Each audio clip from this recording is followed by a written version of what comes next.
what I've put up so far is the tutorial letter, which is looking at Tax2601. You're obviously doing it in the first semester. The nice thing about doing it in the first semester is you're using basically the information that was provided by SARS last year in the actual budget speech. So you know that the budget speech happens every year. You've probably seen it on the news. You probably even watched it last week. Yes, sir. So that happens every year toward the end of February, and that budget speech is basically setting the rules around tax for the next 12 months. So the budget speech that they delivered last week, that applies from the 1st of March 2018 to the 29/28 of Feb 2019.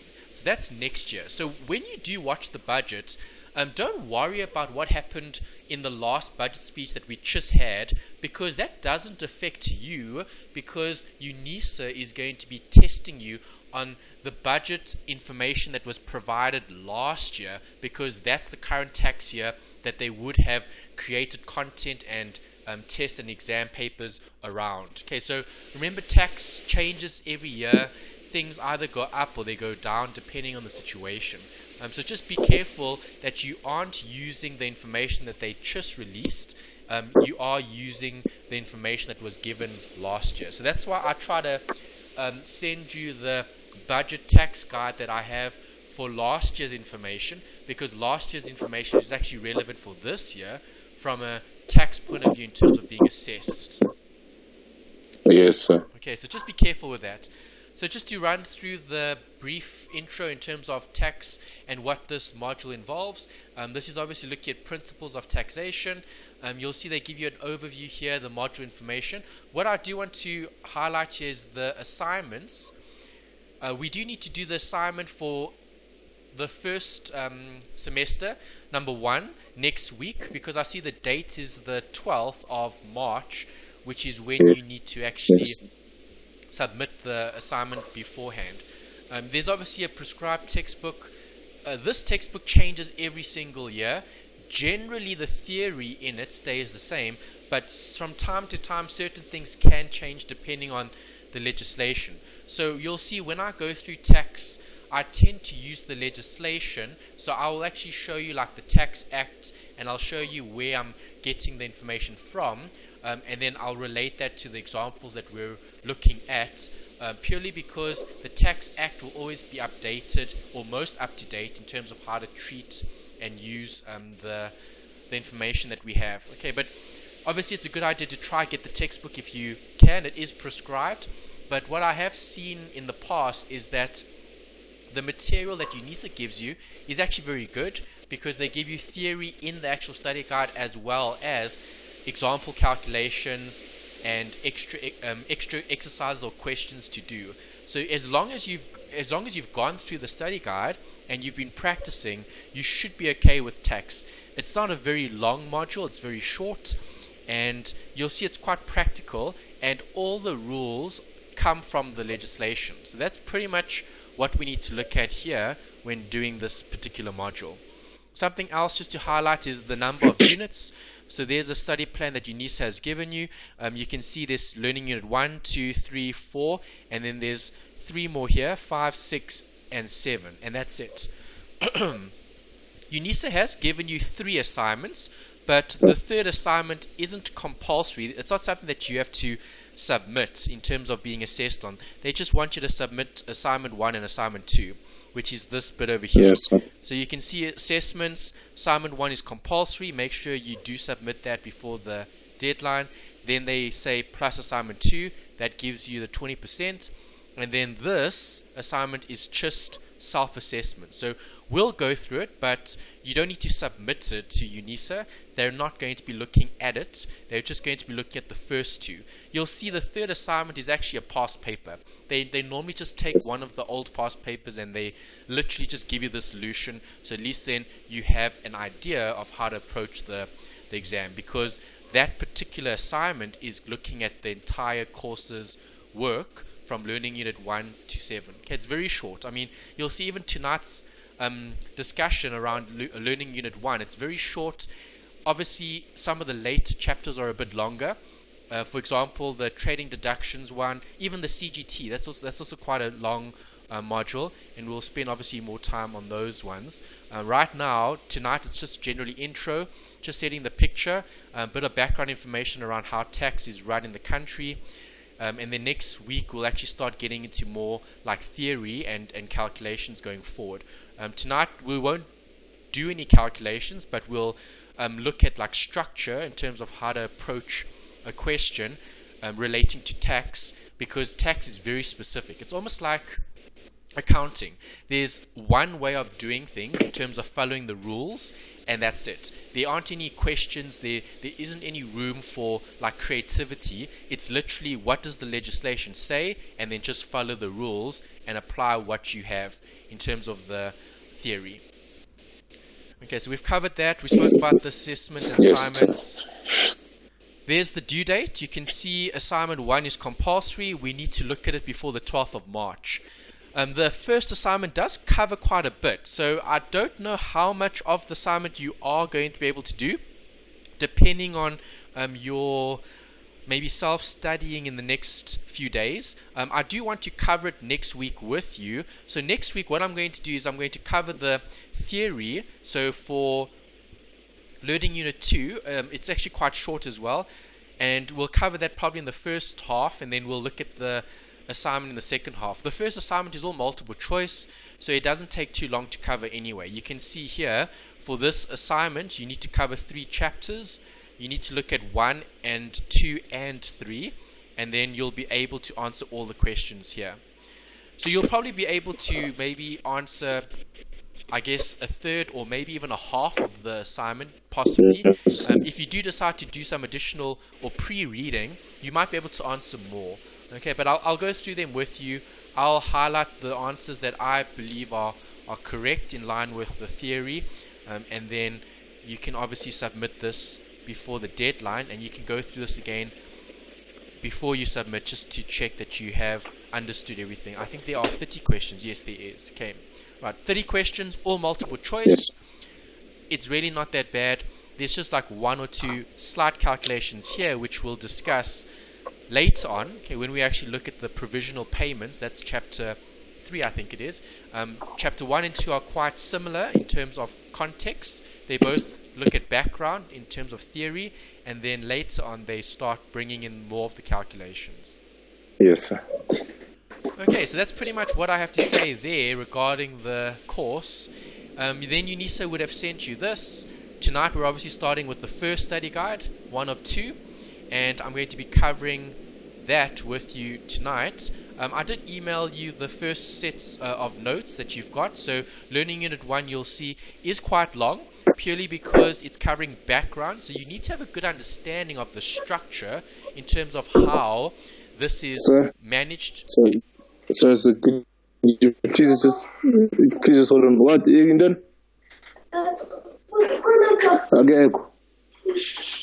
Sorry, sir, about that. Okay, is everything okay now? No, everything's fine. Sorry about that. Okay, you're right. Okay, so yeah, I was just saying in terms of scope, we're going to be looking at Learning Unit 1 tonight, which is dealing with background, the income tax, SARS, types of tax, interpretation of the law. You can see it is quite a bit of theory. It's not that bad in terms of nothing too hectic. It's more background in terms of understanding and knowledge around how the system works. If you know how the system works, then it's quite easy to apply the different sections that come up later, because then you'll see, oh, okay, this is how CGT fits in terms of the bigger scheme of things. Or you'll be like, oh, okay, so those are deductions, that's what that means. So tonight it's just scope in terms of what you can expect going forward. You'll see next week Learning Unit 2 is very short. It's literally page 28 to page 34, which is like 6 pages. It's not very long. And it just continues where we left off in terms of background from Learning Unit 1. 3 is when they start bringing in a little bit of theory regarding the forms of ownership, and then you'll see they talk about this collection of taxes and provisional tax. That's like the first major bit of calculations that we'll have to look at. And then obviously Learning Unit 4, 5, 6, 7, that'll be tested in your other assignment, number 2. Okay, so we just need to look at the first 3 in order to complete the first assignment. That's the important bit. Okay, so we'll come back to your study guide. I just want to put this on the right page, and then we'll come back and look at the material there. Okay, I'm going to open up the notes that I sent through to you regarding the module Tax2601. This is just support material that I've generated purely for students to help them sort of consolidate the information in your study guide as well as your textbook, just to give you almost like some summaries or key points that need to be covered in each of the different sections. So the first bit that we need to look at is obviously background. So we're looking at Tax2601. The most important bit is the study guide. I can't stress that enough because UNISA will test the material that's in there. If you do buy the textbook which is prescribed, you'll see they do give you a lot more information. A lot of it is a little bit beyond the scope, so you don't have to cover those pages. Just stick to the study guide, go through the pages that UNISA actually specifies. So if they say go and look at chapter let's say 2, look at this page to this page, it's a good idea to have a look at the textbook and then study those pages in line with what they give you in the study guide. But as I said, the study guide's very good. I haven't had any problems with this module in terms of like errors or mistakes. The module seems to be very well managed and run, so I think we should expect the same thing this year. I don't think it should be any different. You don't need a fancy financial calculator. I've just put this here because most students have a financial calculator. You've got, I think it's the HP or the Sharp. Which one do you have? HP. I have the HP. Yes. Yeah, HP. Yeah, so HP is fine. You're not really going to be doing any financial calculations. You can use a normal scientific for this module. I think scientific is probably easier because you can put brackets and you can actually see the calculations, fractions and all of that if you need to actually do workings and calculations. The assignments I'll do with you, we'll do the first one next week. And then just a little bit of this you've seen before from my other modules. If you can, it's always a good idea to pre-read and make notes on the slides that you've got. And if you have questions, ask. I'm here to answer them. Then additional reading is quite a nice one for this module because it's very practical. Like we had the budget speech last week. If you watch the budget speech, let's say you've completed this module, a lot of the stuff that came out in the budget actually makes sense because you can interpret and sort of draw, let's say, parallels between what they say there to what's in here in terms of how the system is run, what's the purpose of the budget, and so on. After tonight, you'll actually have a pretty good idea of what the budget involves and like whose responsibility is it to collect the taxes and whose responsibility is it to use the taxes. So those types of things. Always do questions. The study guide has a lot of additional questions at the end of the chapter, so you can have a look at those. They're self-assessment questions, and I think they do give you answers as well. I'll have to check that again. I think I do remember seeing solutions to the self-assessment questions in the actual study guide. Obviously, past papers, each year the past papers are slightly different because year by year the taxes change. So when doing past papers, I tend to focus more on the theory and how to apply the theory rather than looking at like the numbers. Obviously, we'll use the correct tax tables that are applicable to you because that's what you're going to be using in the exam. So that's important to mention. They will give you a formula sheet, and on the formula sheet they'll give you some information regarding rules around tax and the tax table, so you'll know how much an individual has to pay, company, and so on. And then obviously study groups, that's something that UNISA prescribes. Great, so now we've reached the first slide in terms of theory. This is where the subject actually starts in terms of the outcomes. In study unit 1, they're covering background. Most important bit is this, the tax system. We need to discuss how the system is structured and how it actually runs. That's the most important bit. We need to distinguish between direct and indirect taxes. There's lots of different ways of collecting taxes. The government uses both of these, direct and indirect, in order to collect taxes from its citizens, both juristic persons, so people that are considered like companies or institutions, those are juristic, and then you get individuals, human beings, and they would be the ones that would also have to pay tax. So everyone in the country pays tax. We'll look at different ways to classify taxes. There are many different types of taxes. We'll look at some of them in this module. Then we'll discuss how law has an impact on tax, because it deals with this whole idea of precedent, which, if you've covered any law subjects before, they often talk about that law of precedent. So what happens in the past sort of affects and influences the future. That makes sense? Yes, sir. Okay, and then the last bit here is just to rewrite the framework used for calculating taxable income. Remember, we're not going to be doing any calculations tonight. I'm just going to show you what the format looks like in terms of structure. In accounting, you have like disclosure. So things need to follow a very specific pattern in terms of, like, let's say the statement of comprehensive income or the statement of financial position. There's a structure, there's a layout, there's a format that we need to use in order to do a certain calculation or to show information in a certain way. The same thing applies here in tax. We need to structure our solution in a very specific format in order to calculate the taxable income, the normal tax, and the tax liability. All of these have slightly different, let's say, meanings in terms of what they focus on, but it'll all make sense later on when we actually look at the framework, how it's actually structured. Right, so a few questions to start off with, and these are discussion questions. So I want to know from you, how much of this tax system are you familiar with? You might or might not be familiar with it, but we'll cover the need to knows and what's important from an assessment point of view. To start off, can you tell me what tax is? Well, I believe tax is what basically what the residents or the people that live in this country pay on the income that they make, or the amount, not just the money, but what they receive in financially, and also in gifts as well. Okay, that's a good way of answering that in terms of, okay, you said residents in the country paying tax. Do only residents pay tax? No, also people that they come perhaps to, well, it's basically you pay tax on income from a South African source. So is it only from a South African source?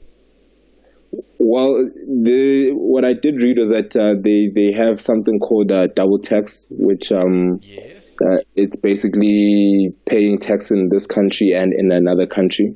But then they also say that, from what I read, that I think with the countries, with their biggest traders, they have like some sort of a deal, like an agreement as to when that particular person, or where rather, that particular person can pay tax, whether in this country or in the other country. Okay, that's really good. So it sounds like you actually have done quite a bit of reading or research around tax, because that's really good. I mean, DTAs, double tax agreements, aren't covered in detail in this particular subject. Yes, it's mentioned, but it's only mentioned. It isn't covered in detail purely because it is beyond the scope, because here in this module you're literally looking at the principles of tax. So you're looking at why do we pay tax, and what is tax in terms of its role. So if we talk about tax and not who pays tax, because when you answered the question, you were telling me more about the people or the persons, so juristic or natural, those are people that actually end up paying it. But what is the tax itself? Like, what is tax? Well, I think tax is it's money that is collected by the government. Why? In order to well, basically for service delivery, to be able to run the country. Good. Okay, so if you're just looking at the word tax, and we're just looking at what is tax, tax is just a form of a collection. That's all it is, basically. Yes. So it's a collection of money that comes from all sorts of sources. So it can come from citizens living in the country, it can come from abroad, it can come from purchasing of goods, it can come from buying property, you get different taxes for different things. But it's just a split or a portion of the transaction that is due to government, because tax is something that the government is entitled to, and it's a form of a collection. That's all it is. So when you pay your taxes, okay, when people talk about paying taxes, you're paying your share of what the government is going to be collecting. That's pretty much what it's looking at. If we're just keeping it simple and just focusing on this, the actual tax. So tax is just a collection. It's something that the government is entitled to collect from different places, different people, different things, and that's why we're looking at tax here. It's because it's our responsibility as a taxpayer to follow the rules and to pay what we're due to pay in terms of government's entitlement. Okay, what we are supposed to contribute to them. Why is it important? That was good. You said government needs to provide public goods and services. That's very important. Because let's think about this. Do you use any public goods or services? Let me ask you that question. Yes, I use the road. Good. So just for using the road, did that help you in any way? Yes, sir. Yes, it did. Would you have built that road yourself? No, I wouldn't have been able to. Of course not. Why? Well, firstly, you probably don't use that road all the time, and even if you did, it would be too expensive for an individual to build a road for themselves. Why? It's not worthwhile. Are you going to build your own road from Joburg to Cape Town? No, sir. No. But you know that roads benefit you and benefit others as well. So when looking at public goods and services, do you agree that certain things aren't going to be provided for by private individuals or private companies or even companies as a whole? Even companies, Yes. would companies build their own roads? No, sir. Probably not, unless it's actually within the company's, let's say, property, or let's say they've got a lot of property and it's a massive, like almost, how can I put it? Almost like a development, like a complex.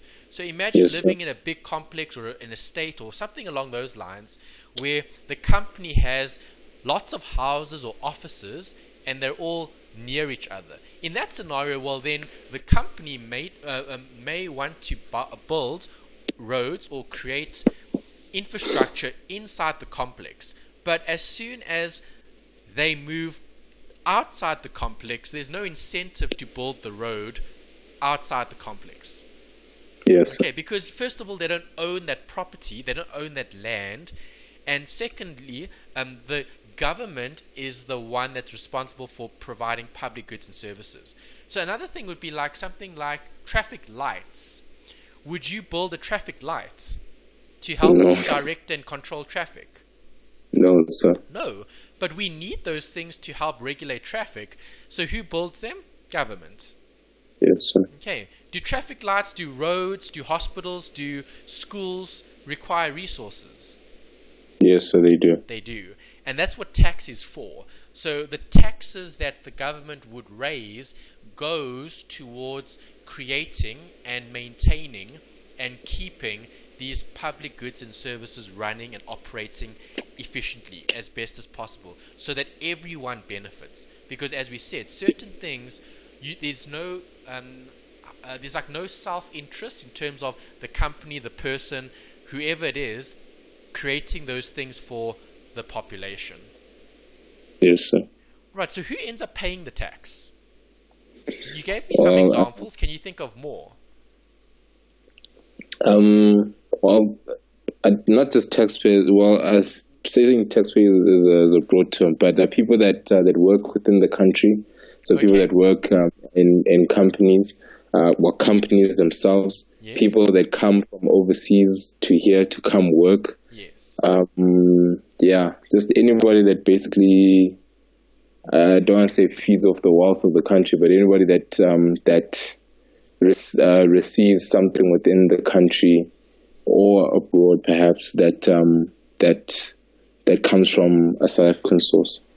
Yeah, so it's very broad. The thing is, everyone pays tax. That's basically the right answer. It doesn't Yes, matter sir. who you are.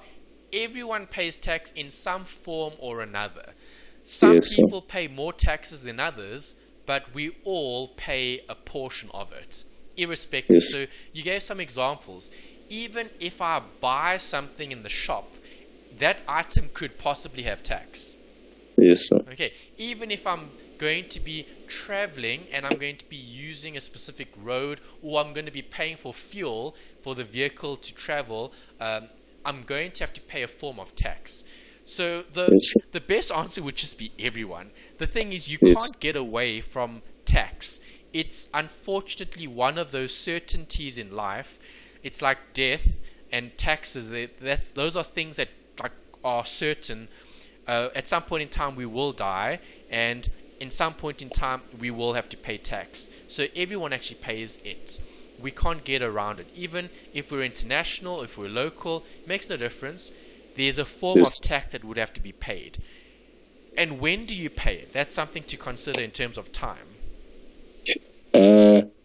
I'm not 200% sure, but I do believe you're supposed to pay it before the end of the fiscal year. So I think before the end of February. I think before the end Okay, of that's February. good. So you are familiar with the tax year from what I've heard you say now in terms of February, the last day of Feb. That's actually true. So for an individual,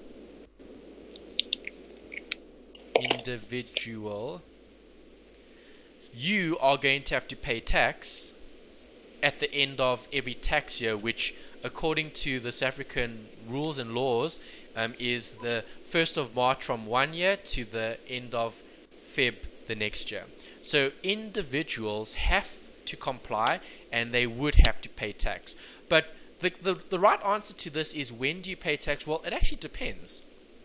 Yes, sir. You could be paying tax at any time. It could be even during the year. It doesn't always have to be at the end of the year. Yes, sir. So taxes can be paid at different times. For example, companies pay tax very often because companies generate a lot of income. So the government is not going to want to wait every single year for them to pay their taxes. The government would want to collect taxes sooner rather than later. Yes, sir. So certain companies that pay certain taxes have to pay it often. Right, so monthly perhaps, or every 2 months, depending on what tax they're paying. Yes, sir. Okay, 3 other questions here. What needs do individuals have? Well, people have different kinds of needs, but mostly people have the most general needs that people have are housing. They need housing. They need water. They need electricity. They need food, and basically clothing as well. Okay, good. So human beings have needs, and there are many different needs that we've got. So housing can be something that you would have to provide yourself, or it could be something that government could assist you with providing, because we're looking at the population, the broader population. But Yes. when looking at their needs, most of those needs cannot always be met. So, for example, we spoke about the roads. Do we need Yes. roads? Well, we do need roads for our cars to be able to get around. Yes, so roads are needed because it helps with transportation. It makes things quicker and faster. And if we didn't have them, it would be very difficult to move from place to place without having to maybe, let's say,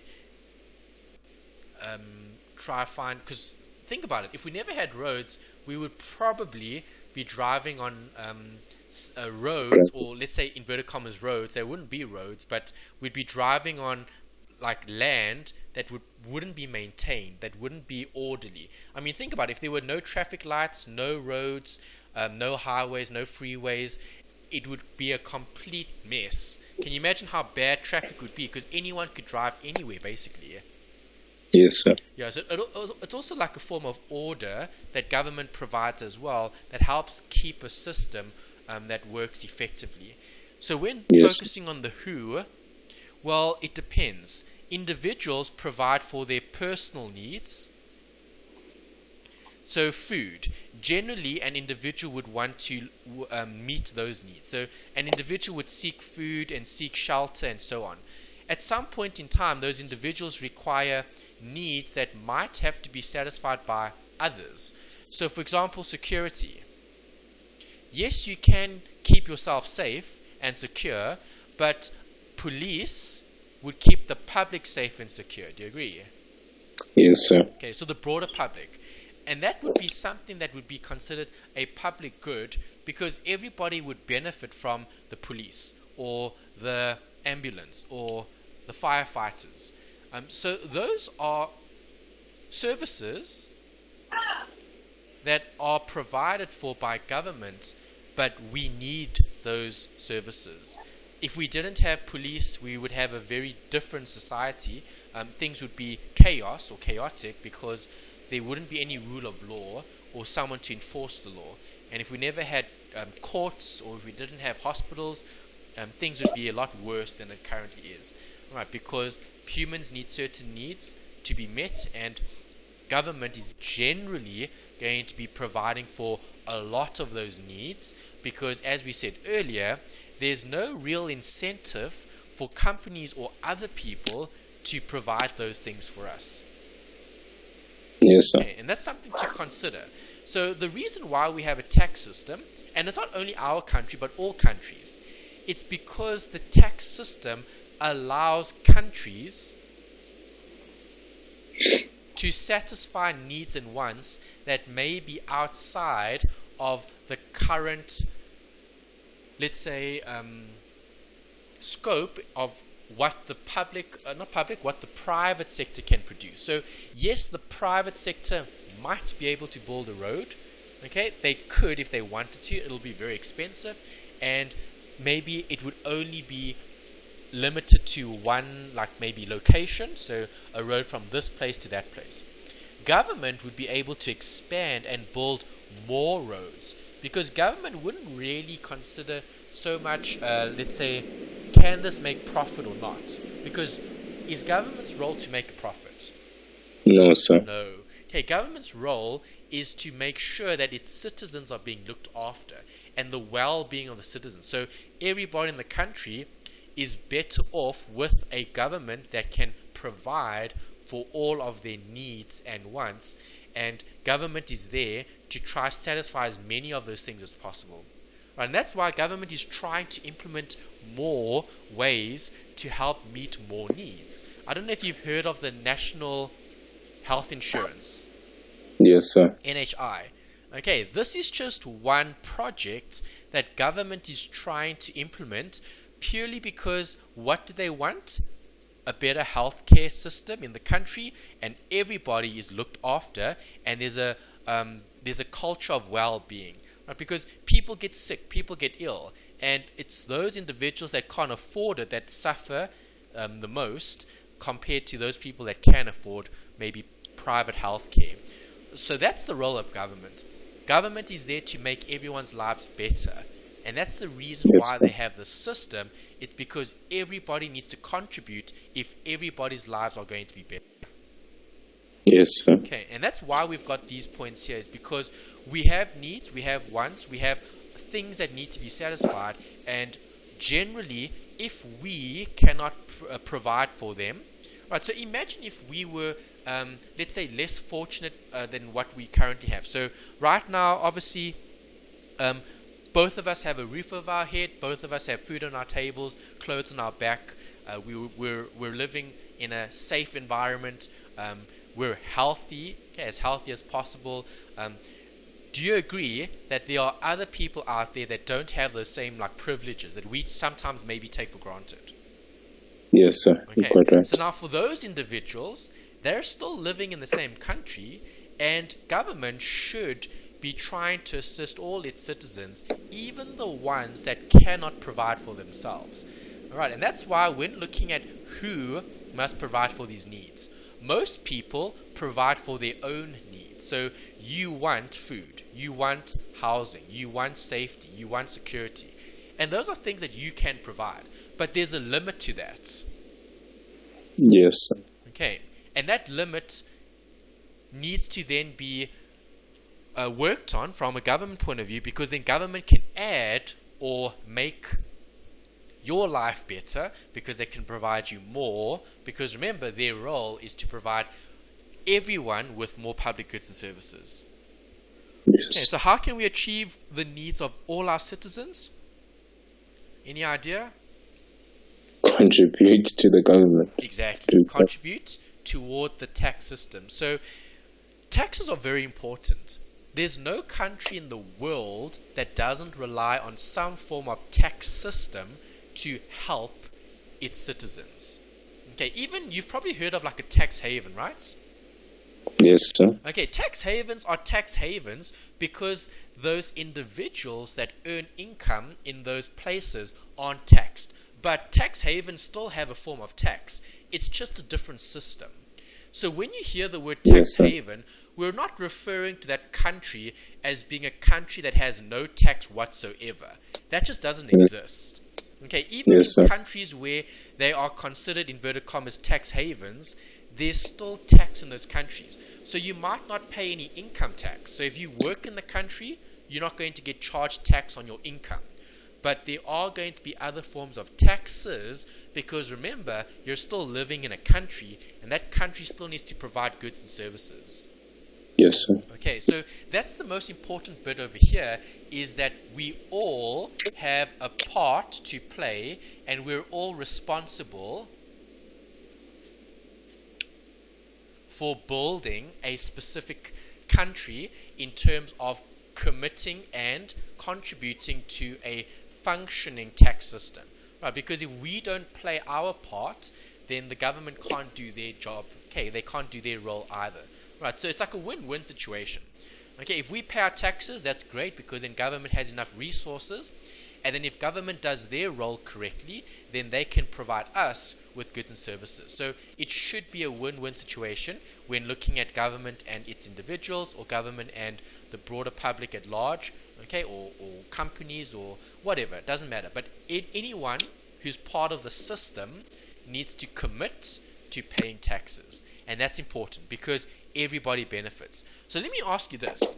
If you are, let's say Unam, you can build your own roads. Let's say you had the wealth and the resources to build your own roads. Yes, sir. Okay? Would you build your own roads? Well, I don't think I still wouldn't, but what I would probably do is probably maybe try contribute, or rather, what's it called, when you donate? Yes, donate to maybe a community that perhaps needs such a road. But I'd probably also only donate it, maybe a road towards like a hospital or something that that people really need, as opposed to maybe people having to struggle to get to the hospital. At least there is a road. But okay. So if you had the resources, then you could do that. But would individuals have that amount of resources to build these roads? No, sir. No. Okay. I doubt there are enough citizens that can build their own roads. Okay, and if that's the case, well then no one would build roads. Does that make sense? Yes, sir. Okay, so certain things that are necessary, but that aren't, how can I say, cheap, or they aren't affordable. I mean, roads are very expensive to build because of all the resources that go into actually like digging the ground, laying it flat, putting all the different foundation in place to then ultimately put the tar on top in order for people to use it. So we just take those roads for granted, but we don't actually realize that there's actually a very long process and a lot of resources that need to be used in order to produce something as simple as a road. Yes, sir. Okay, I did put some considerations on the slide here. The first one here was just security, self-realization. Why are those 2 points here? Well, individuals have different needs. The last need that we have is this one, which is a high-level need. Yes, sir. Okay. Do you think government would be part of that of those needs, of those how can I say, choices? No, so they only provide for you the basic needs, I suppose. So just your basic needs, just so you can get by. But if your needs and your wants, and perhaps your lifestyle is far reaches that, then unfortunately they can't provide. Okay, good. So yeah, the tax system is generally only for basic necessities, things that we have to have. So government wouldn't be looking at providing, let's say, luxury goods to individuals or citizens, for everybody. Obviously, government needs to weigh up the cost versus the benefit. So we need to obviously look at that Maslow hierarchy of needs, where we start at the bottom, we satisfy the basic ones even before we start moving up toward the top. Yes. And countries just don't have enough resources. Even a country like ours, where we've got a very good tax system, there is always never enough in terms of tax resources in order to help build the economy. So I don't know if you watched the budget speech last week, did you? Or maybe you I heard didn't about watch it or read it. about it. I saw some glimpses of it. Yes. But I Okay, so didn't pay attention. are you familiar with the free higher education benefit that's going to be given to students studying? Yes, Okay, for that's a households. very, very big, let's say, need or want that government is now going to be meeting, okay, to help people that are looking to study. Right, those that are in situations where they may or may not be able to afford it. Obviously, the ones that can't afford it are the ones that need it the most, and that's what government is trying to do. Right, and that could be moving a little bit higher in terms of the level of needs. Do you agree? Yes, sir. Okay, because now government's not paying for food, they're not paying for security, they're not paying for shelter or houses, housing. They're looking at providing education, and we're not talking about education for like grade 1 or grade 2 or primary. We're talking about tertiary education, which is quite a jump up in terms of what government is now going to be providing us with.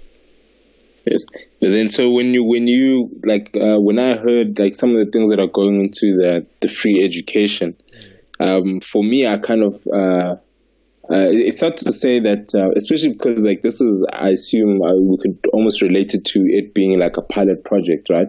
I don't think it's a pilot project, eh? From what government is talking about, yeah, this is going to be probably long standing, hey? Like it's going to be around for I think years. I don't think it's the one sort. Yeah, I think so as well. But now my only concern was to say, with all the things that they said that they're going to provide within those things, because they were looking at providing meals, I suppose the package, let me say, of free education has things such as meals.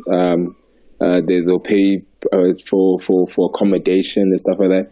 I kind of felt like in that case, I think I would have rather, if I were in their shoes, I would have probably rather tried to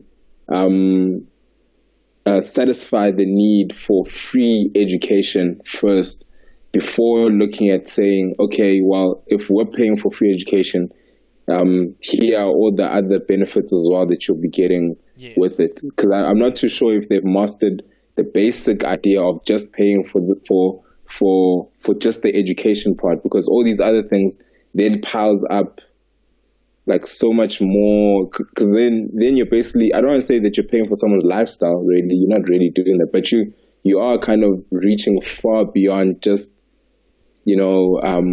looking at just the education, which I do think it's something that they would have probably looked at going into the future. But as something that is just starting out now, I would have probably just focused on the education part. Yeah, well, that's a good observation. I don't know enough about the details. I just know that government raised taxes quite significantly in different areas purely as a way to fill the gap, because government had promised that they were going to go forward with this whole idea of free education. So it's going to definitely put a burden on individuals, companies, everyone, for us to contribute towards the system in order for government to provide what they've promised to provide. So, yes, I agree with you. I don't know enough about what was said in terms of the detail.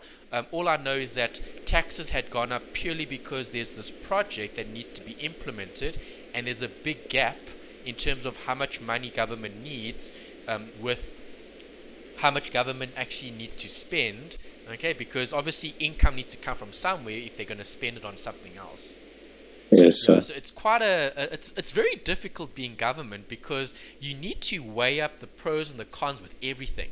And the thing is, no one will, you can't please everyone. So, for example, every year the government will raise taxes in certain areas, give tax relief in others. But the thing is, you can never satisfy everyone. So right now, if you listen to the news, the unions, the trade unions are actually against the increase in VAT. The trade unions are very vocal about how that is going to affect the poor more than it's going to affect the rich. And that's something that they're talking about currently in the media. So when you see newspaper articles, when you hear them on the radio, that's what they're talking about. That was quite a big talking point, literally straight after the budget, that everyone was considering, was this whole idea of VAT and how that's going to affect the country. Yes, so, sir. Having said that, remember, government has to do something, because government needs resources in order to provide for those needs. Okay, those needs or those wants, depending on what they're focusing on, and it needs to be funded somehow. And that's why, because government is the main provider of those needs and wants, needs generally, wants, well, that has changed slightly, because tertiary education, you could debate whether that's a need or a want. Do you agree? Yes, sir. Because that's tertiary education. We're not talking about schooling, basic schooling. For example, think about the kids in primary school, or think about the kids that don't even have proper schools in order to educate themselves in terms of basic schooling, like reading and writing and adding and subtracting, like that type of thing. So yes, we could debate, well, they're funding tertiary education. What about secondary? What about primary? Yes, so sir. There's no right or wrong answer here. And I don't want to create a debate around whether they're doing the right or the wrong thing. It's everyone's perspective. Everybody has a view.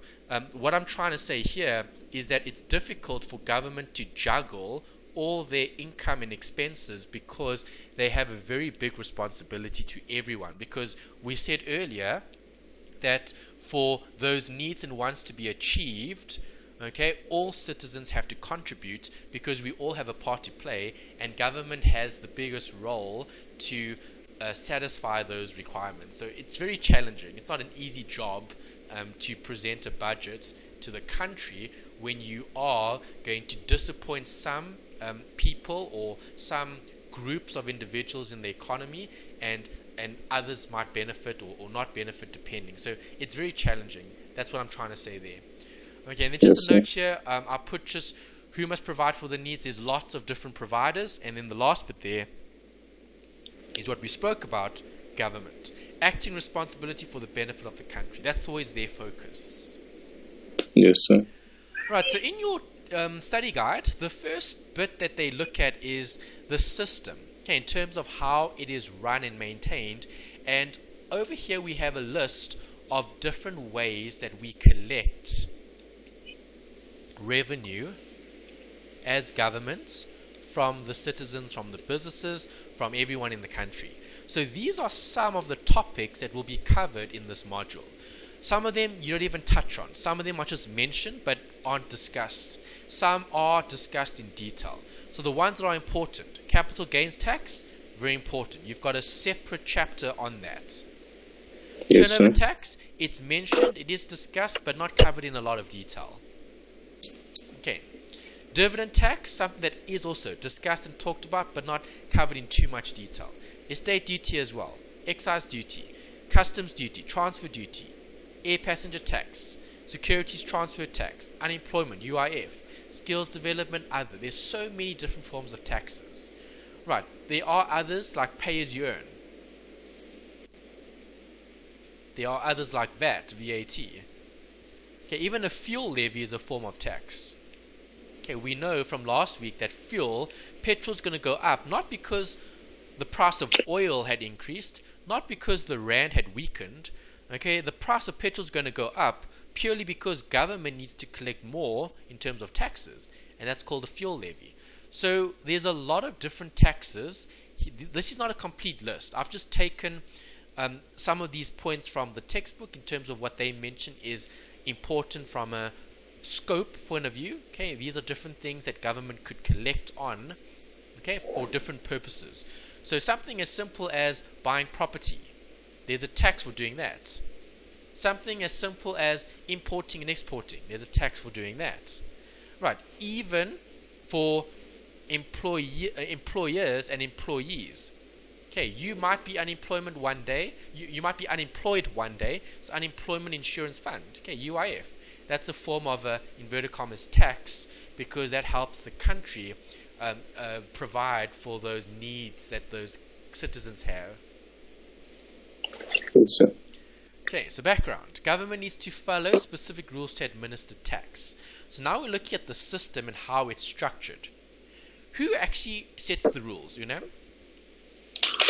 I think it's the Minister of Finance. Does the Minister of Finance set the rules? Well, not the Minister, Parliament, excuse. Yes. Okay, good. So in a democracy, the government, okay, will have different ministers, and they're all representing Parliament basically in terms of the body that makes the decisions. Okay, Parliament. Yes. Okay, so Parliament is actually government, and there all the most important rules and laws are signed into the, let's say, the book. Okay, the law book or the rule book. Okay, so yes. Parliament is actually the one that's responsible for creating new rules and laws that we as citizens or that businesses have to follow, and that's their role. So the finance minister isn't going to be involved in the actual, let's say, rule setting or law of the country, because the country as a whole is actually responsible for it. So yes, the finance minister may try influence and maybe contribute toward the creating of new rules and laws in the country, but government is primarily responsible for that. And then you have this whole system of tax. So who administers the tax? SARS. Good. Right, so you get two different bodies. You get SARS and then you get government. Yes, sir. Are they separate or are they the same? No, they're independent from each other. Good. Why is that independence important? I think it's important so that SARS isn't seen to be okay. I was about to say SARS isn't seen to be well. It's important so that SARS is able to collect the money from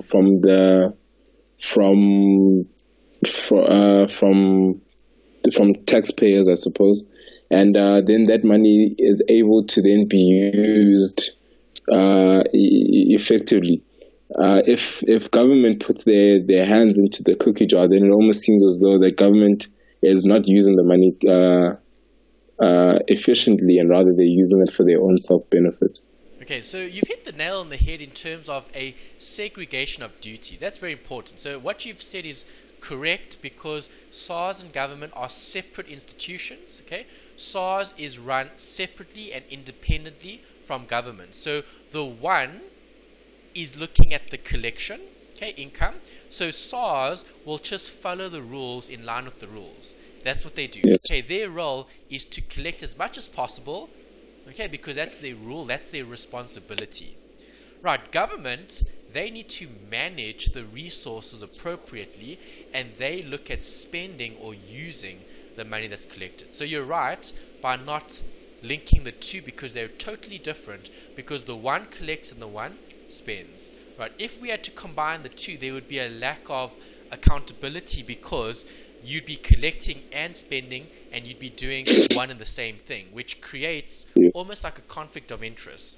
Okay, and that's something to always consider, especially when dealing with large sums of money. Do you know how much the budget is? I'm not too sure. Isn't it, I think, 1 trillion? Yeah, it's over a trillion. It's actually almost 2 trillion. Okay, I wrote an S, R, rand, okay, not dollars. Okay, 1,6. That was the number that came out of the budget last week. Yes, okay, that's huge. Okay, a trillion is 1.6, 1, 2, 3, 4, 5, 6, 7, 8, 9, 10, 11, 12. There we go. 12 zeros. That's how big a trillion is. Okay, yes, so sir. this is a million, 6 zeros. That's a billion. Okay, that's a trillion. That's how much government collects in terms of SARS's role in the economy, and that's what government spends, and government will have a budget. Right, and that's my last question. My last question is, so must the country budget? The answer is obviously yes. Do you agree? Yes, sir. Yes, sir. Everybody has to budget. Okay, why? It's being responsible. Okay, if you don't budget, you're not being responsible. Okay, because now you're just doing things as and when. Okay, so I like this, I want this, let's go buy it. Okay, it's not part of the budget, but I still want it, so I'm still going to buy it. I'll worry about the payment at the end of the month, that type of thing. Do you agree that's irresponsible? Yes, sir. Okay, so budgeting is important. Individuals should budget, companies should budget, so must governments. Okay, so governments budget, they call that a budget, and that's generally what the finance minister is going to be presenting. Okay, remember the finance minister, does he or she belong to SARS or the government? He belongs to the government. Correct, yeah. So our current finance minister, Gagaba, is the minister that leads, okay, in terms of the finances of government, of this institution. Okay, then you've obviously got a commissioner. Yes, sir. Which is what we have at SARS, and that's a different role. So the highest role that you can get from SARS would be the commissioner. Okay, if you're the commissioner of SARS, you're like the big decision maker around that institution. Okay, when it comes to taxes and when it comes to raising capital in the form of finance. Yes, sir. Okay, and then obviously if you're a finance minister, then you're the biggest and highest in terms of decision making when it comes to spending and the rules, or not the rules, the allocation, okay, of the budget, and that would be your responsibility. Okay, and that's how the system works.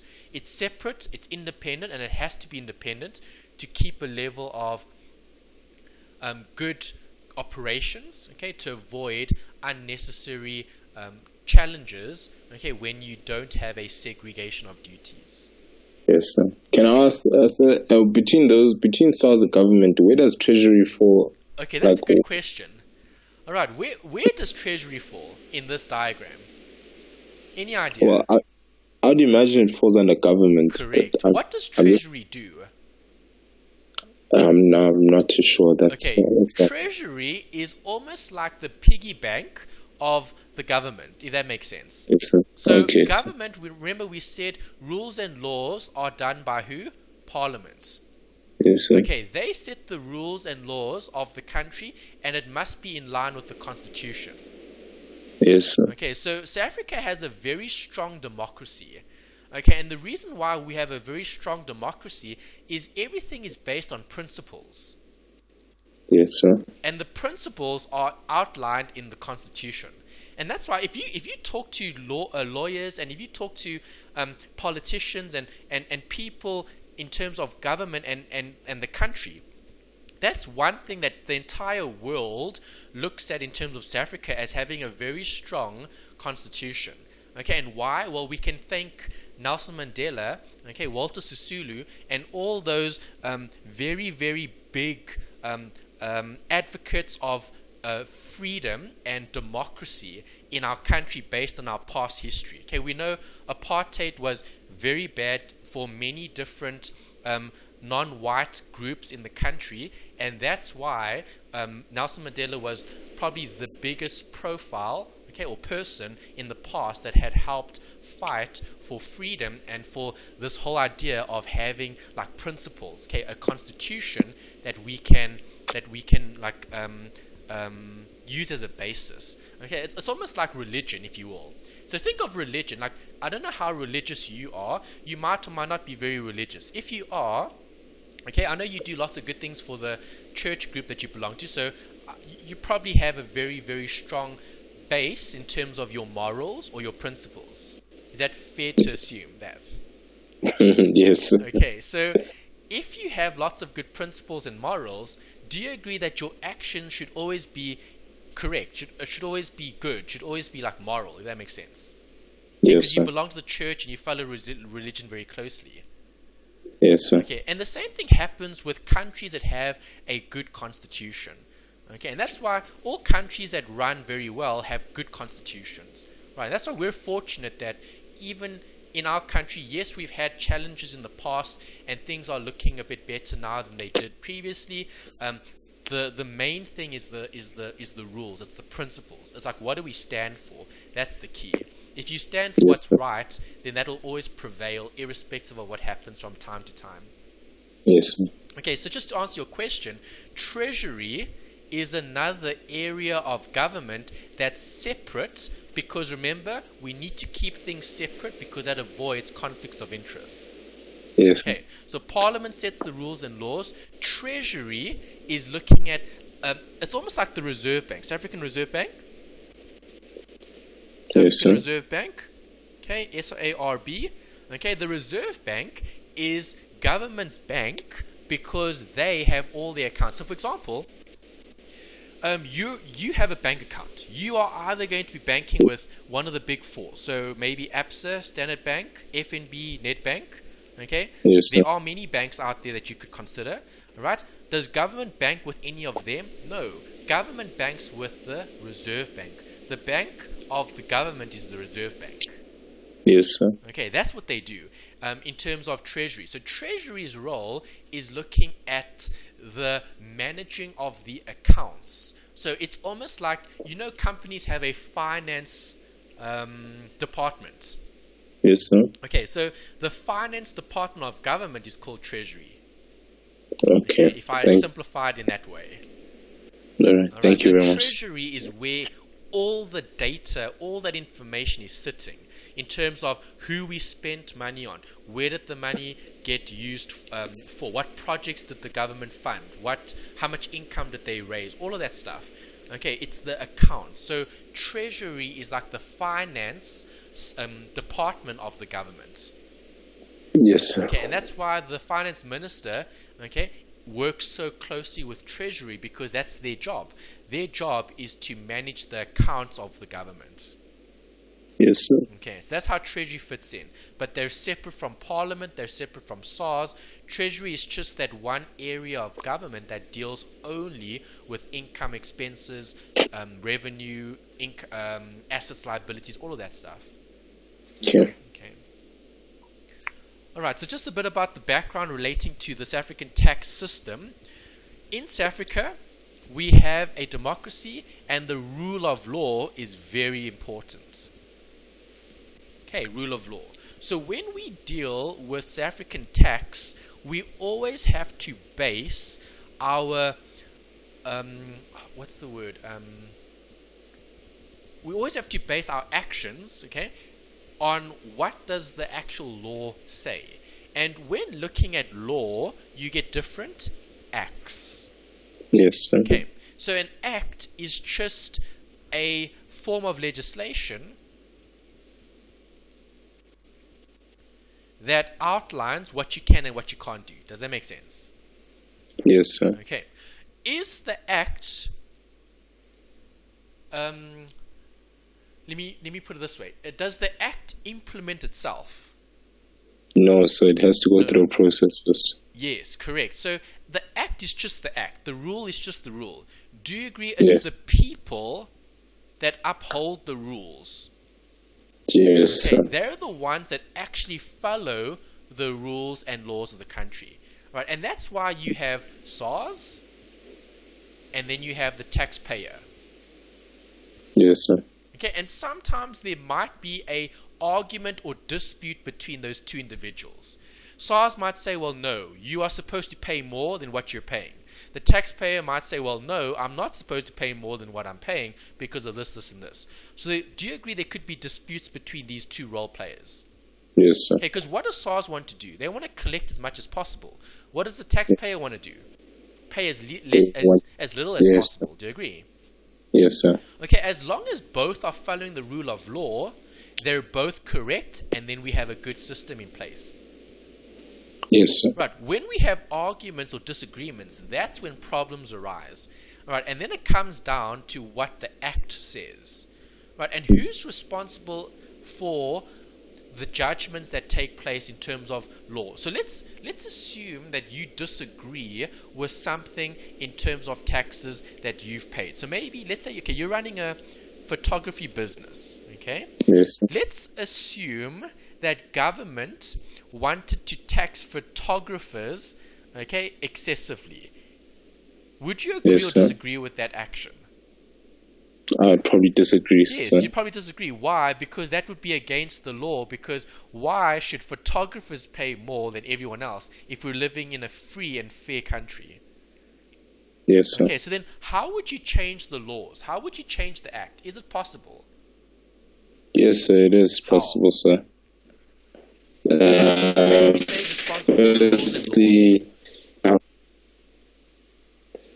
well, the government is responsible. So in Parliament, they would probably have to first pass a bill, and it's then called a bill.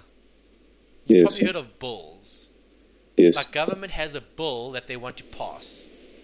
yes, sir. Okay, so a bill is basically a law before it becomes law. If that makes sense. Yes, sir. Okay, so a bill is something that they're proposing, right? Once Parliament has agreed and has approved it, it then becomes the rule and law of the country. Does that make sense? Yes, sir. Okay, but those laws and rules of the country are still subject to interpretation. Yes, sir. So my question here at the bottom is legislation set in stone? What do you think? No, sir. Why Can do be you say changed. no? Well, if it can be changed basically, because if people, if it's updated every now and again. Whenever a parliament or while parliament feels as though that a certain rule doesn't benefit doesn't benefit everybody within the country, they are more likely to change it to something that does benefit people. Okay, so And you're right, because it's based in law. Okay, and as you said, yes, law can be changed over time if new bills get approved in Parliament. Do you agree?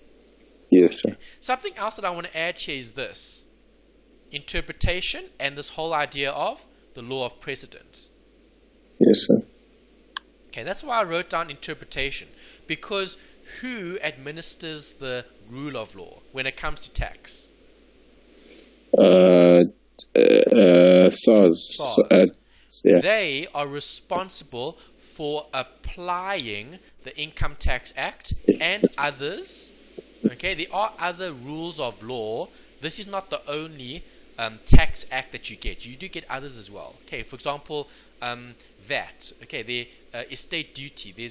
There are other areas in law that deal with different areas. If that makes sense.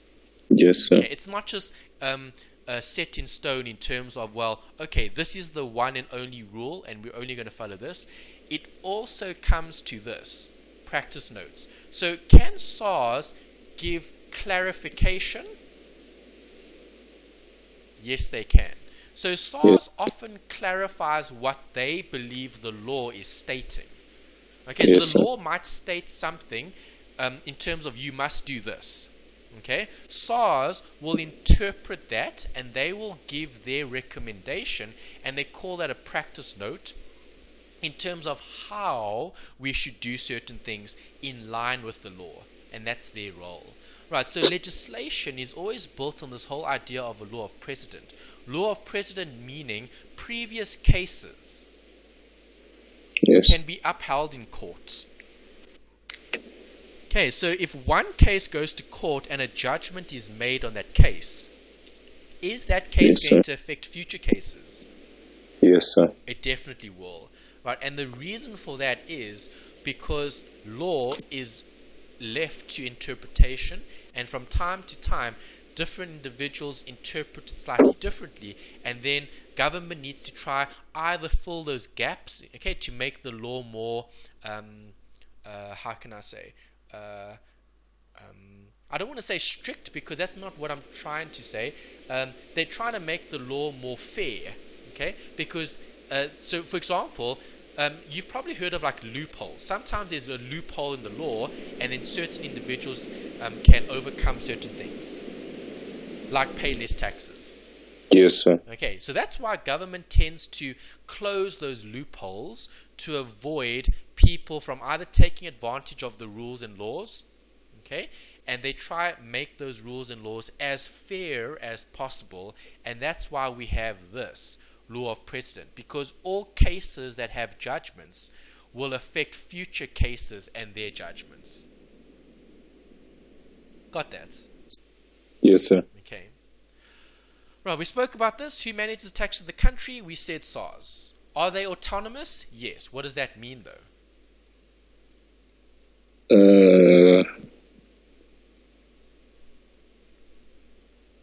Well, I think that means that they're separated from the government. Yes, and if they're autonomous, that means they make their own decisions. Do you agree? Yes, sir. Okay, so that's what autonomy means. Autonomy means that you're an individual, okay? You have a head on your shoulders, and you have knowledge and reasoning. You should be able to make your own decisions. That's autonomous. Yes. Okay, so the same thing happens with SARS.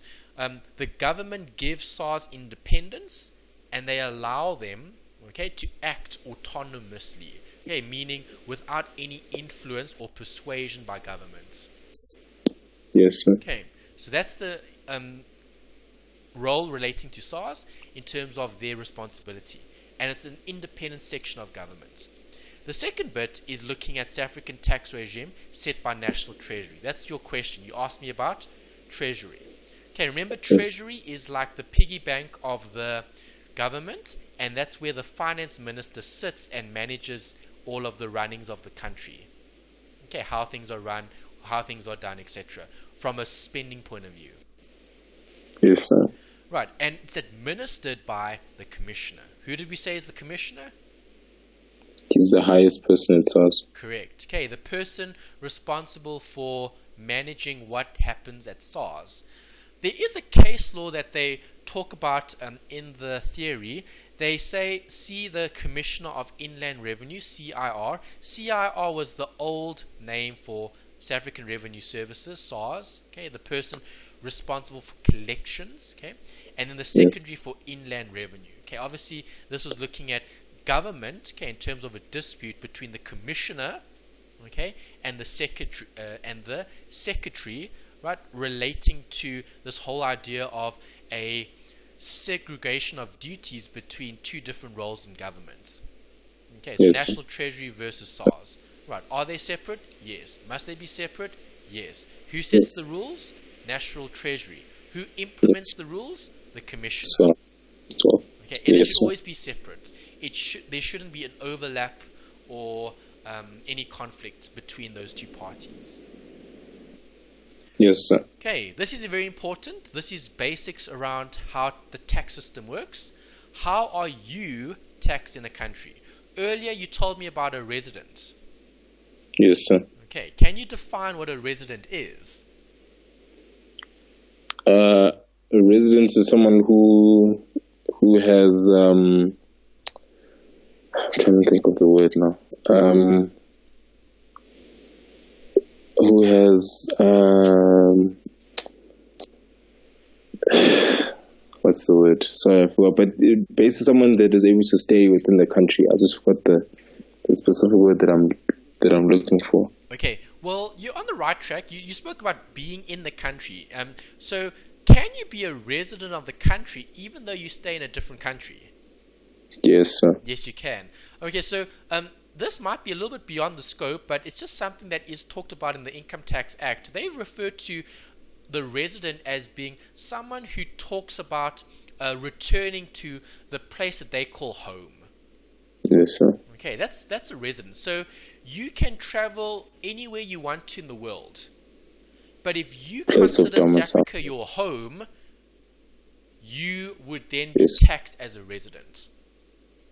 Yes, okay, sir. What implication does that have for you as the taxpayer? Well, if you're a resident, you pay tax on all your income on a worldwide basis. Yes, sir. Okay, so if you believe and if you consider yourself to be a resident, meaning you will always call South Africa your home, you will always return to this country.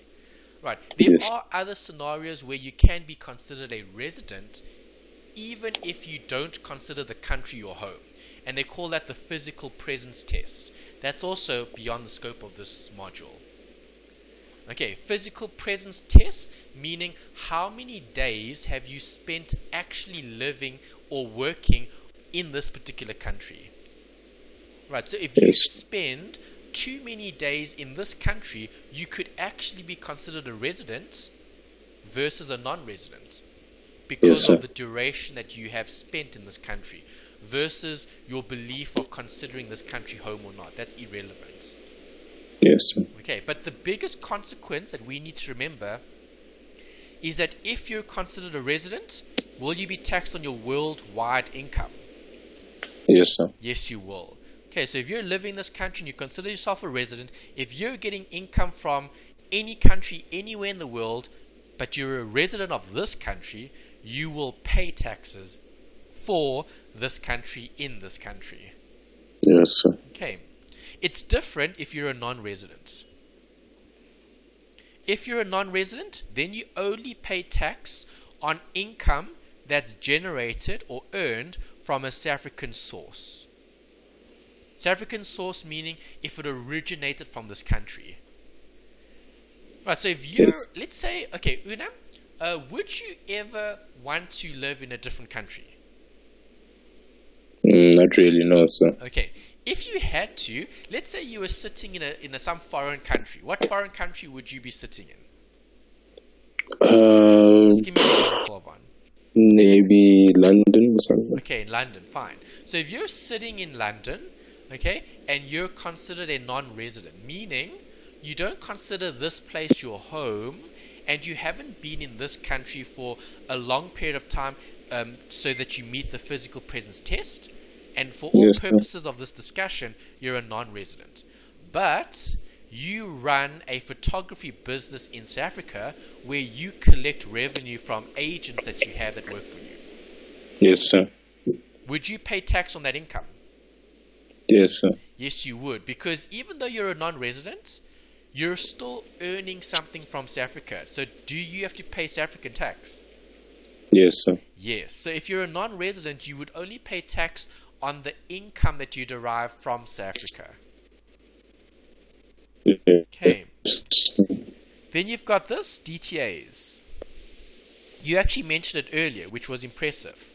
A DTA is a double tax agreement between countries where you may be paid, or not paid, you may be paying tax twice. So if we're looking at you sitting in London, are you going to have to pay London or UK taxes? Yes, sir. Yes. And now you're a non-resident. Will you be paying South African taxes? Yes, sir. Yes, you will. So now are you paying tax twice? Yes. Yes, you are. Right, so you're a very good citizen for both countries. But do you think that's unfair on the individual? Well, yes, sir. Yes. Okay, and that's why SARS has these double tax agreements in place to avoid individuals or companies being taxed twice. Because you should only be taxed once. You shouldn't be taxed twice because that's really unfair. Yes, sir. Okay, and SARS admits and they acknowledge that. And that's why they have these double tax agreements with various countries in the world whereby they state how much taxes you would then pay in those situations. So how much of the taxes would the UK versus the US amount to, because that would be what you would be looking at there. Yes, sir. Okay, we're doing well. Next bit here is just a summary on page 26. refer to the classifications. I can't do better than what UNISA has done, and that's why I've given you a page reference here, which I want to go look at now in the actual study guide. Just one note to think about here. We'll come back and we'll discuss this. How do you think tax is calculated? That's a question mark. Okay, question. And then we'll look at the tax calculations relating to what we'll see regarding the classification. So how do you think tax is calculated? That's the key. We've got two different types, direct and indirect. We'll have a look when we look at actual examples, or not examples, but the breakdown here. Okay, so let me just show you this. Okay, so maybe just to take you through what's in the textbook. It sounds like you have done some pre-reading, which is brilliant, which is great. Here you go. Introduction, Study Program, Learning Outcomes. Here's just some background. There's a note about the Income Tax Act, which is legislation. Here's a bit about what the tax looks like and how is it structured. So in the actual Income Tax Act, you've got different chapters, and it's massive. It's quite a big book. I don't think you are required to buy it at all. It's not part of the prescribed or the recommended even. But if you study tax in more detail, at some point in time in terms of your studies, you'd actually be asked or required to buy the Income Tax Act, and you'd actually have that resource to use at a higher level of or a later year, depending on what you're actually studying. And then the Tax Act is so important because you actually refer to the legislation rather than the textbooks. Yes, this is just how it's structured. You've got different sections, chapters, schedules, all of that. Okay, then they talk about SARS, what the role is. Then they give you the different types of taxes. And this is the table. I see the page numbering is a bit different compared to what I had previously. The page number here is 17, not 26. Okay, obviously UNISA has changed their study guide from previous years, so please just correct the page reference here. UNISA summary, page 26, 17. Okay. Yes, sir. If you look at the summary, they talk about the classifications of South African tax. You get tax that's levied on income, consumption, wealth, and other. Okay, remember earlier we spoke about everyone. Does everyone have to pay tax? Yes, sir. Yes, everyone pays tax. The big question is how much tax do each of you pay? That's the big question. Yes, sir. Right, and you could pay income tax, you could pay consumption tax, you could pay wealth tax, you could pay other taxes. Some people pay a lot of taxes, some people don't pay as much taxes, but everybody pays taxes. Yes, sir. Okay. Right, the first method to calculate tax is proportional. Okay, so when something is proportional, what do you think that means? Proportional. So if you're in proportion, what does that mean? I think that you're within a certain kind of a rate. So proportion means things are always the same, right? Yes, sir. Okay, so that's how you can remember this. It's a flat rate. Okay, so proportional income tax would be something like companies tax. Do you know what the companies tax is currently in South Africa? No. 28%. Yes, sir. Okay, and that's paid on the first rand that you earn.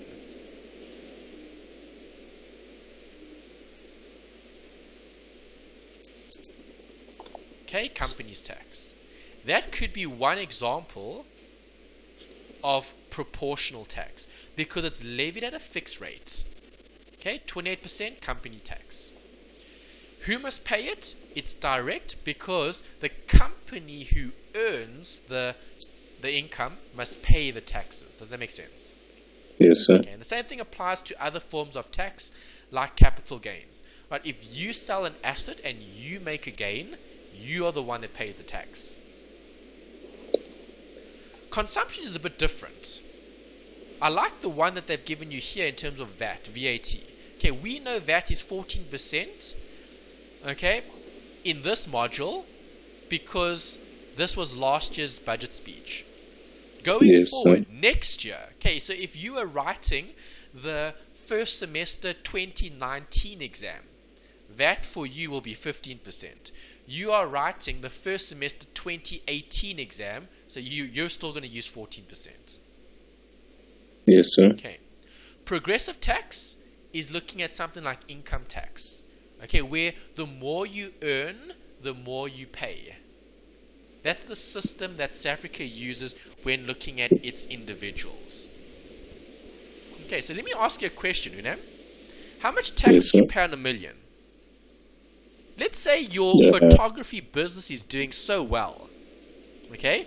Yes, sir. Let's assume that coming to the end of this tax year, which is 28th of Feb 2018, in terms of the revenue that you've generated over the last tax year, you as a photographer have generated R1 million worth of income. Yes, sir. Okay. How much tax do you think you're going to pay on that? Well, I think it would probably be more than 28 because, well, it would be more because I've made more than the average person that probably makes money. Okay, good. So if you're taking home $1 million a year based on your photography business, you would be taxed on a progressive system. So I sent you, I don't know which one I sent you. Did I send you this one, the budget guide from SARS, or did I send you this one, the PKF tax hand guide? I think you sent I emailed you. It might have been this one. Yes, I think it was the budget. Budget 27. Anyway, it doesn't matter which one I sent you. It has the same information. The one is a bit better than the other, but just to show you this. Okay, this is the SARS tax pocket guide for the 2017/2018 tax year. So there's the income tax for individuals and trusts, okay, from the period 1st March 2017 to 28 February 2018. So if you're earning $1 million a year, how much tax are you going to pay? Well, where would you be sitting in terms of your taxable income? I'd be sitting into, yes, sir. Okay, so you would be paying, in terms of tax, 209,032 Rand worth of tax, plus 41% on the excess above 708,310. Yes, sir. Okay, so later on we'll do an example of this when we actually determine how much tax you end up paying. I'm not going to do it now. I'm just showing you the tax table because what system is this using? It's using a progressive income tax system. Progressive means the more you earn, the more you pay. Right, how much would someone pay in taxes if they earn 0 to 189? They pay 18% of their income. Exactly. Taxable. And if you earned more than that, if you earned between those limits, 26%. 26. Okay. If you earn between those limits, 31%. So do you see how it increases? Yes, sir. Okay, and that's because it's progressive. So the more you earn, the more you pay. That's how the system works. Most countries in the world follow a progressive tax system because countries believe that it's the most fair because the more you earn, the more you pay. Some don't agree, some do agree. It all depends on you. Okay, and that's why some individuals like tax havens because they don't like this system. Because think about it, if you had earned more than 1.5 mil a year, you'd be paying 45% on the excess after that. Yes, sir. Okay, and that's quite substantial considering. So that means every rand that you owe. So let's assume this. Let me use a quick example here. Okay, Unam, let's assume that you made 2.5. Okay, 2.5 mil over the last 12 months. All right, is that above 1.5? Yes, sir. Yes, it is. Okay, so on 1.5. You're going to be paying that amount of tax. Yes, sir. Okay. And then the excess. So what's the income above 1.5? Well, you made an extra million. Do you agree? Million. Yes, sir. Okay. So you made an extra million above the 1.5, and that's going to be taxed at 45%. So on this 1 million, 550,000 is yours. 450,000 is the government's. Okay, so you earned an extra 1 million. How much are you going to take home? Only the 550. Yes, sir. This 450 goes straight to the government. Yes, sir. Okay, and that's how the system works. because the rich should pay more, okay? The poor should pay less. That's the progressive tax system. That's just how this particular method or way of taxing individuals works. Okay, that's progressive. Yes. Does it make sense? Yes, sir. Okay. Indirect is another form of tax collection where you don't tax the consumers directly, you do it indirectly. And the best example here is VAT or the fuel levy. Yes, sir. Okay, that's another form of indirect tax. Because yes, we pay it, but we pay it over to the petrol station or we pay it over to the retailer. And then the retailer is the one that pays it over to SARS. Make sense? Yes, sir. Okay. Then you've got wealth, and you've got regressive, and then you've got other. A wealth tax is looking at profit relating, or not profit, how can I put it? Asset values. Okay, so the wealthy are the ones that have lots of assets. Things like property, things like shares, okay, things like estate duty, okay, having an estate. An estate is just your accumulation of your assets. That's right. Yeah, your accumulation of wealth that you would leave to your loved ones. Okay, so if you die, do you have to pay taxes? Yes, sir. Yes. Okay, so if you die, you have to pay taxes on your death, and then all of the stuff that's left over gets paid to your loved ones. Yes, sir. Okay, even when donating. Right, so if you donate to someone, you're going to have to pay donations tax. Then you've got regressive. Regressive, if something is regressing means going down, decreasing. Yes, sir. Right, so this is a system whereby the more you earn, the less you pay, which is very strange. Yes, sir. Okay, there's no such tax like that in South Africa. Right, I doubt you will see a regressive tax system, okay, too often in other countries as well. Right. It might appear in one or two countries because they're trying to incentivize people to come work and add to the value in the country. Okay, that would be a reason why you would want to use a regressive tax system. It's trying to attract more skilled labor to work in a specific environment that might be maybe needing skills and no one is wanting to work there. Okay, then you need to incentivize them to work in that country. Okay, then you get other, you get transfer duty, dividend tax, all these other things. I see they've put fuel levy here. Okay, fuel levy is considered an other tax because it's not part of the income tax. It's separate, but it is also indirect. Yes, sir. Okay, indirect meaning we don't get taxed directly. It's paid over to the government through the petrol station. Okay, got that? Yes, sir. Okay, great. Alright, so now we can go back to our notes and we can look at the last bit. We're almost there. Just a question now. How do you think tax is calculated? Well, I think it's everything that you earn. Good. Yeah. Based on income. Okay. Yes. So when looking at income, there's going to be 3 different methods: proportional, progressive, or regressive. And our income will either be taxed proportionally, so a fixed percentage or rate; progressive, so the more we earn, the more we pay; or regressive, the more we earn, the less we pay. Direct versus indirect, there's a pro and con to both. Government tends to use both because government needs to collect as much resources as possible. Right, and that's why they do have systems where there are direct taxes and indirect taxes that we have to pay as a taxpayer. Okay. All right. Then the last bit in terms of theory in study unit 1 is looking at disputes. Do you always agree with what SARS has indicated in terms of their they call it assessment? No, sir. Sometimes you don't. Okay. And an assessment is what SARS does every single year when you submit your tax return. Okay, so have you or are you paying taxes and are you filing a tax return every year, Unam? No, sir. Yes or no? No, sir. No, why not?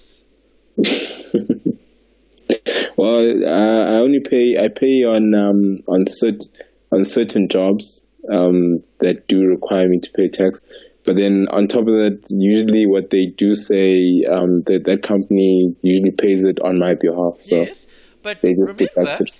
if the company is paying taxes on your behalf, you would be earning a certain amount of income from that employer. Okay, and Yes, sir. you're probably going to pay some form of PAYE when working for that employer or working for that company. Yes, sir. Right, and this, okay, is tax that you're paying toward the government. And the tax return, see, I'm not going to cover it in too much detail tonight, but later we look at it in more detail. The tax return is called a reconciliation, basically, Yes, sir. where you're reconciling what you have in your books to what SARS has in their books.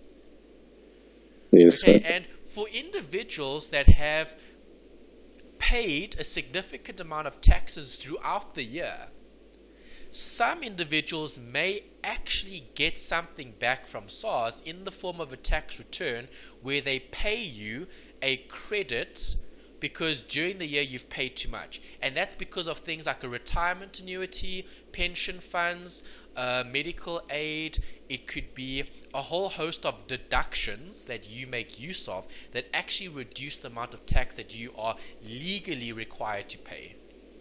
Yes, sir. Okay, so if you haven't actually registered as a taxpayer, you should actually really consider it, because there are benefits for being a taxpayer. It's not always the case where you're actually ending up paying them.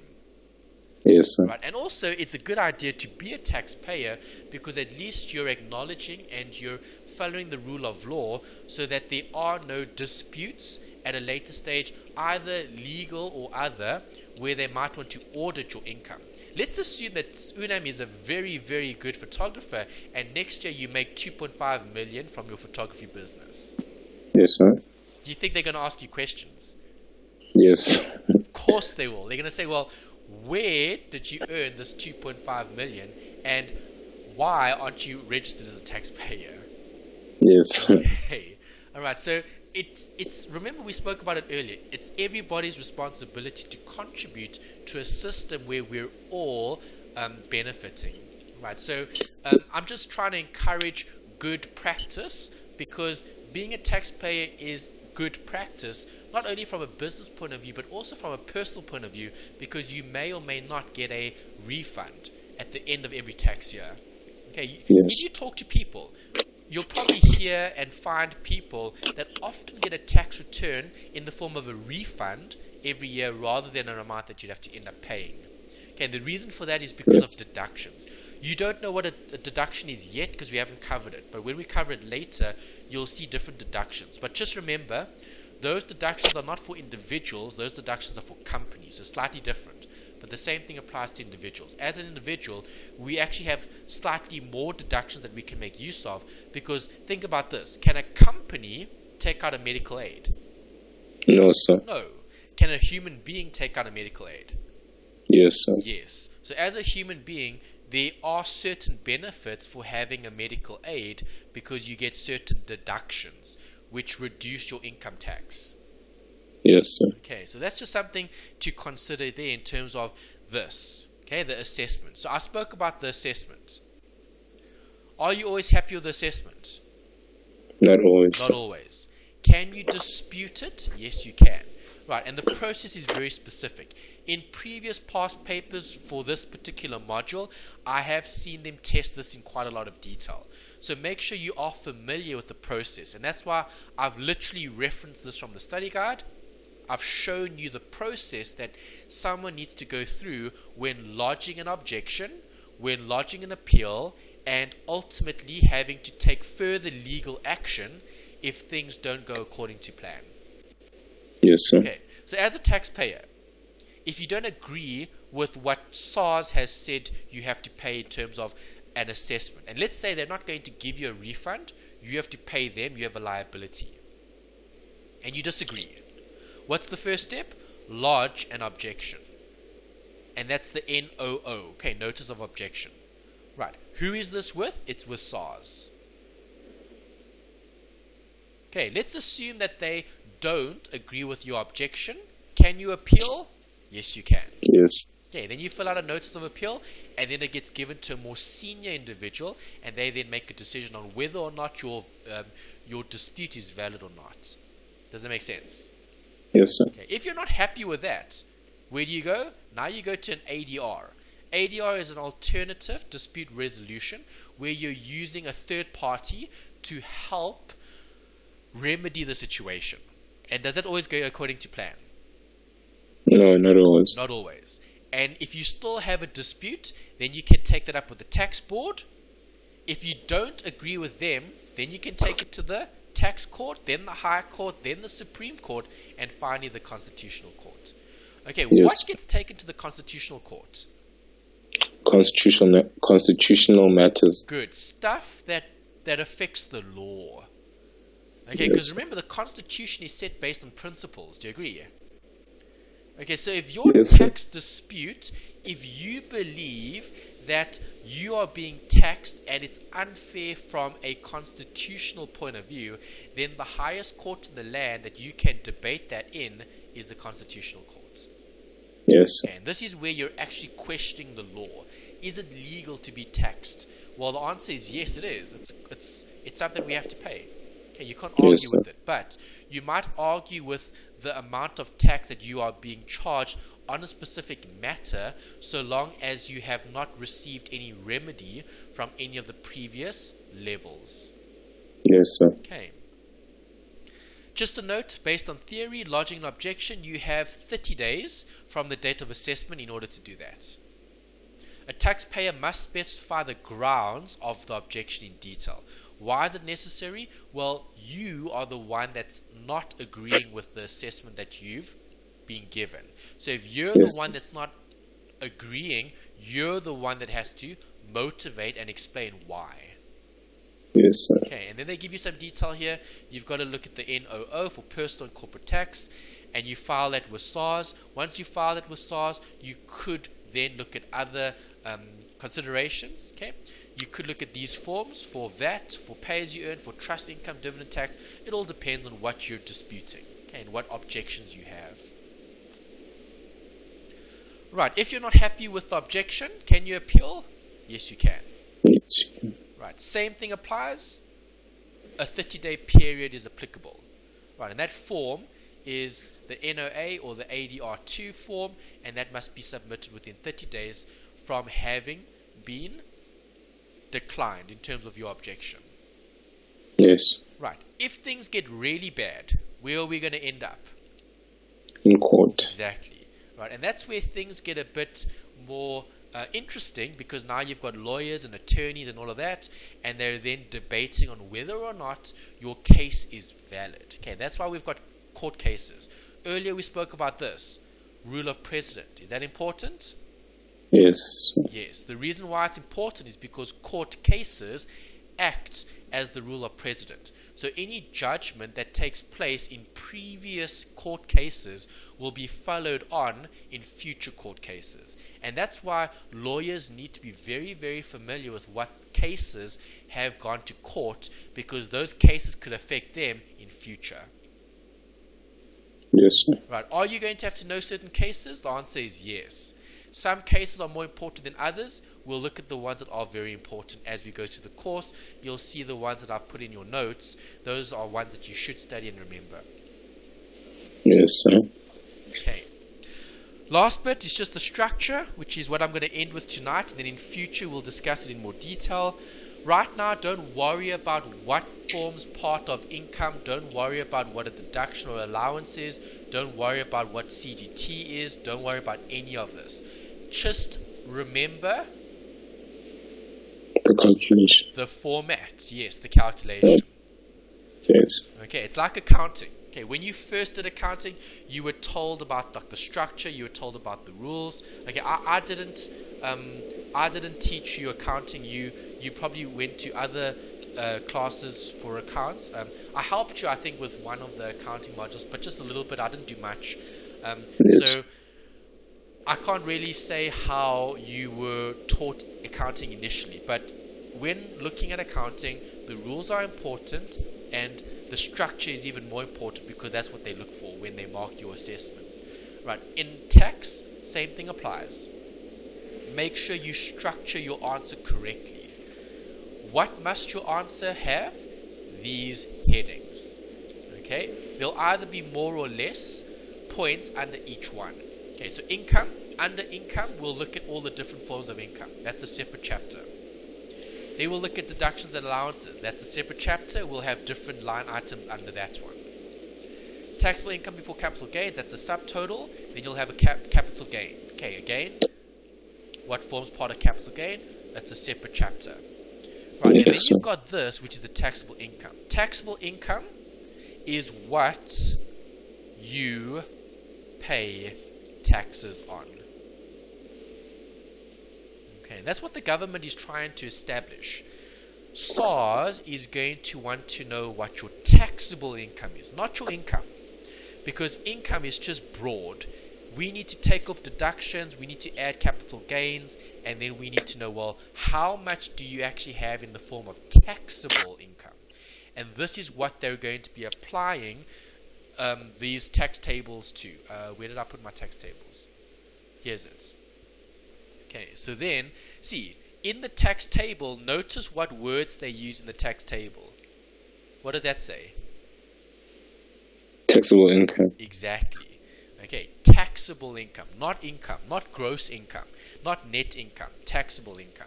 Okay, you get different forms of income. We'll see that later on. We'll talk about what income is, and we'll talk about types of income and what constitutes a receipt versus income or an accrual, and those are all things that we will look at when dealing with that issue. Okay, right now we're just focusing on the formats. Okay, so just appreciate it for what it is. Study and remember the general format, which is as is on the screen. Okay, this is important. Yes, sir. Once you've calculated the taxable income, now what do? Well, then you need to use the tax tables, and that depends on the type of taxpayer that you are. Okay, we will learn about different taxpayers. You get micro businesses, you get small business corporations, you get individuals, you get companies, you get a whole host of different forms of taxpayers. Taxpayers pay tax, and that is calculated based on the tax tables or rules that SARS will provide you with. Yes. Okay, those are rates. So companies, for example, we said get paid tax on how much? 28%.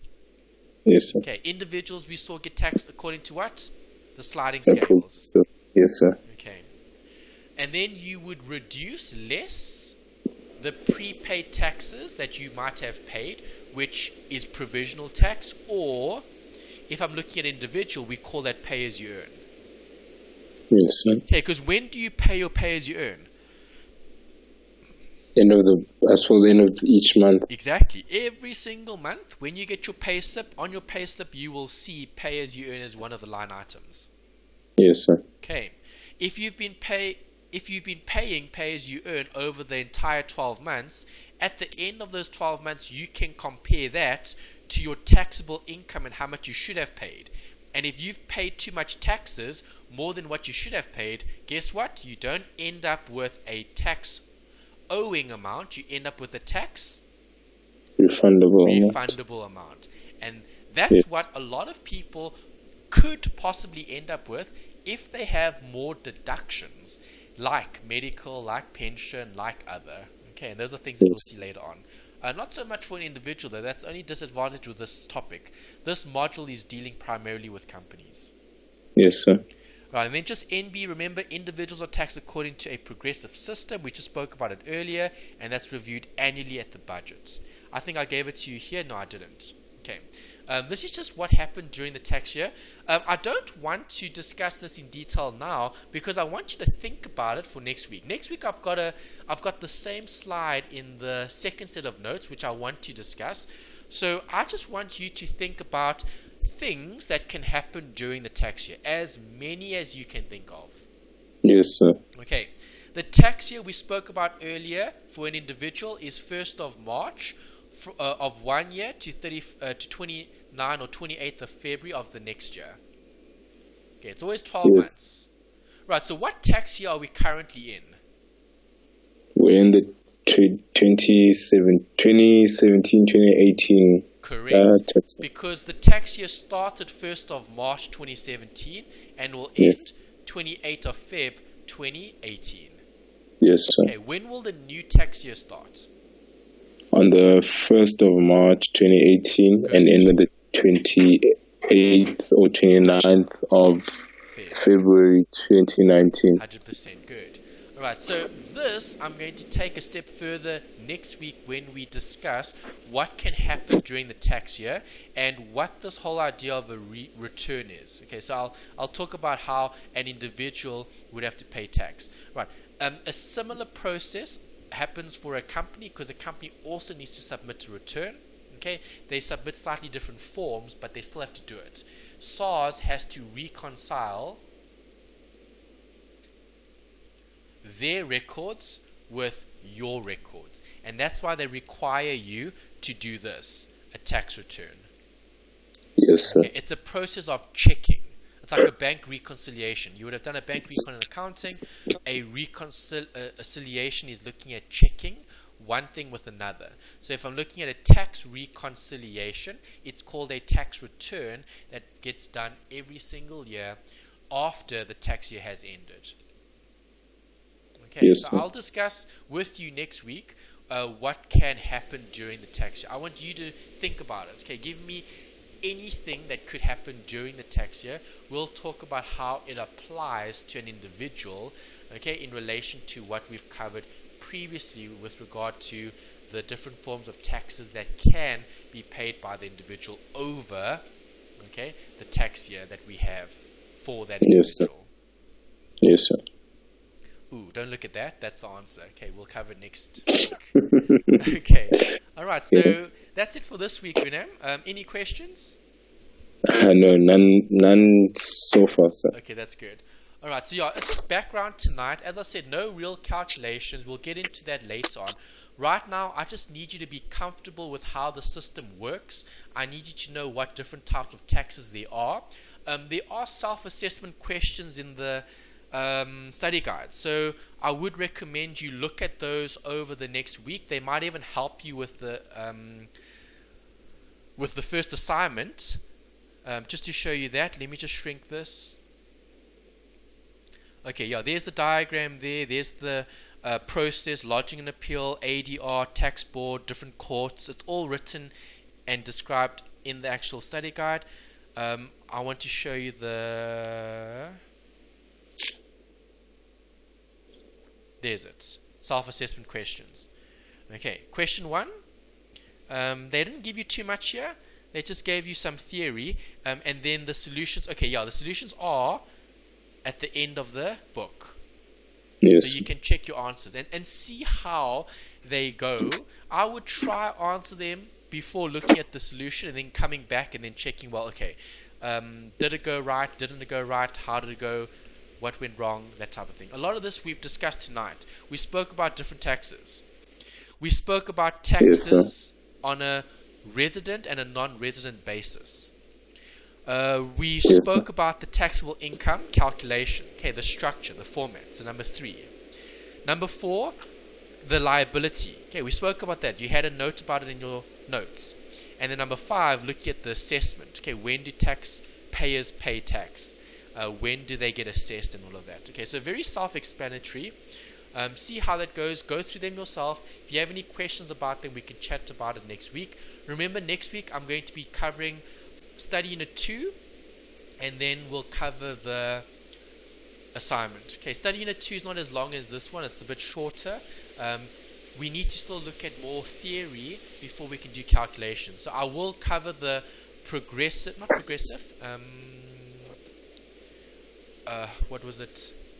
provisional income tax. That was it. Okay, that was part of the assignment 1 that we need to look at. Okay, but as I said, I'll discuss it with you next week, so you'll have the answers ahead of time, and then the following week is when it's actually due, which will be a Monday. So we can then look at more of the detail on that Monday. Obviously, you would have submitted ahead of time, but at least by the 12th, I would have covered chapter 1, chapter 2, and chapter 3, and then we're on track. Okay. Yes, Happy? Yes, sir. Thank you so much. Good. You're welcome. All right, Aaron, Yes, so yes, have a sir. good evening. We'll chat again next week. Just keep practicing, go over theory as much as you can, and you should be fine. This module is quite easy to pass and to do well in. There's not a lot.